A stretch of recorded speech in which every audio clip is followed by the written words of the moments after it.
Hello friends, আজ আপনাদের দেখাচ্ছি একটা complicated case, acute case. Chronic কেসের পাশাপাশি অ্যাকিউট কেসেও যে হোমিওপ্যাথিক মেডিসিন মিরাকেলাস কাজ করতে পারে তারই একটা এক্সাম্পল মিস্টার কান্তলাল সিং। কান্তবাবু যখন আমাদের কাছে আসেন তখন উনি একেবারে শয্যাশায়ী অবস্থায় ছিলেন। বাড়ির লোকজন ওনাকে প্রায় চ্যাংতানা করে নিয়ে আসেন।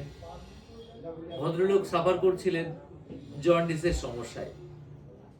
জন্ডিসের জন্য তিনি চিকিৎসা করেছেন কিষানগঞ্জে বেশ নামি দামি জায়গাতেও, আমি কারো নাম উল্লেখ করে কাউকে ছোট করতে চাইছি না। উনি সেখানে চিকিৎসা করেছিলেন, কিন্তু তাতেও রেজাল্ট বেশ কিছু পজিটিভ আসেনি। তারপরে যখন আমাদের কাছে আসেন তখন আমরা ওটা ক্যালকুলেট করে দেখলাম যে উনার একটা অ্যালকোহলিক হ্যাবিট ছিল। তো আমরা সেই হ্যাবিটটাকে লক্ষ্য করলাম এবং আদার সিমটমগুলোকে ম্যাচ করালাম। তারপরে কান্তবাবু উইদিন 1 মান্থ খুব ভালো রকমভাবে ইমপ্রুভ করে যান এবং এই কেসটা আমরা বেশ কিছুদিন ধরে চিকিৎসা করছি। তবে ওনার জন্ডিস সারানোর জন্য আমরা মাত্র কয়েকবার চিকিৎসা করেছি এবং তাতেই সমস্যার সমাধান হয়ে যায়। তো বন্ধুরা, বুঝতেই পারছেন হিস্ট্রি অফ অ্যালকোহলিক হ্যাবিট,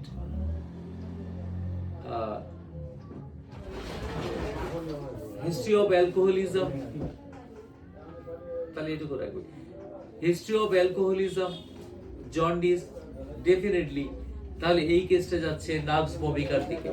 এবং আমরা এইখানে নার্ভস বমিকার যে classical symptom frequent ineffectual urging for stool, আমরা এই লক্ষণটা পেয়েছিলাম। Patient is thirsty, patient chilli,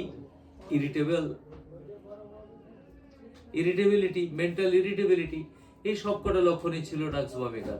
এবং আমরা প্রথমবারে নার্ভস বমিকার 200 আমরা প্রয়োগ করি, তারপরে মাসে প্ল্যাসিবো, এবং এভাবেই চিকিৎসা সামনের দিকে এগোতে থাকে। তারপরে চায়না অফিসিয়ালিস আমরা এভাবে চিকিৎসা করেছিলাম এবং পেশেন্ট বর্তমানে আমাদের সম্পূর্ণ সুস্থ।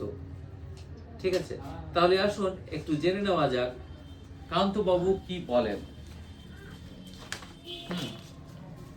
কান্তবাবু কি বলেন? কান্তবাবু বলেন, আপনি কি সমস্যা নিয়ে আমার কাছে এসেছিলেন? জন্ডিস, জোরে বলেন। জন্ডিস আর আর ইনফেকশন আর টাইফয়েড আর আর ওই উঠা বসা করতে পারি না। আচ্ছা আচ্ছা, তখন বিছানা থেকে উঠতে পারছিলেন না? না, আচ্ছা। ধরে উঠাছিল। ধরে উঠাচ্ছিল। আচ্ছা, তো আমরা এই ওষুধটা দিলাম। ওষুধটা দেওয়ার পরে তাহলে এখন কেমন লাগছে? জন্ডিস গুলো কি আর আছে? এখন তো জন্ডিস লাগছে না। আচ্ছা, তো বন্ধুরা, আগের বেশ কিছু রিপোর্ট উনি হারিয়ে ফেলেছেন। আমরা এখানে ফলো আপ করেছি রিপোর্ট। দেখুন, এখানে দেখা যাচ্ছে bilirubin, serum bilirubin, total direct indirect everything is normal. সবকিছুই নর্মাল, সবকিছুই নর্মাল। এর আগে ছিল হেপাটোমেগালি, থিক গোল ব্লাডার এটসেট্রা। ঠিক আছে, তাহলে তাহলে এখন কেমন লাগছে আপনাকে? এখন তো ওই 2-3-5-6। আচ্ছা, ওষুধটা এই যে খেলেন, জন্ডিস ফন্ডিস গুলো যে ছিল, তাহলে এই ওষুধটা খেয়ে আপনাকে কেমন লাগলো? এখন ভালো লাগলো। এখন সমস্যাগুলো এখন আর আছে না? নাই, নাই, ঠিক হয়ে গেছে। ঠিক হয়ে গেছে। ঠিক হয়ে গেছে। তাহলে বন্ধুরা, নিজের কানে শুনলেন, আপনারা নিজের কানেই শুনলেন যে জন্ডিসে আক্রান্ত রোগী খুব অল্প সময়ের মধ্যে খুব সুন্দরভাবে রিকভার করেছে। আপনারা পেশেন্টের ওপিনিয়নও শুনলেন। কেসটা কেমন লাগলো আপনারা অবশ্যই জানাবেন।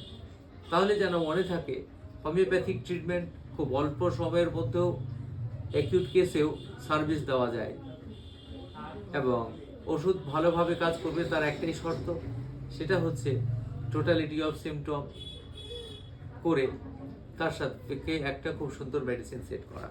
ঠিক আছে, ভালো।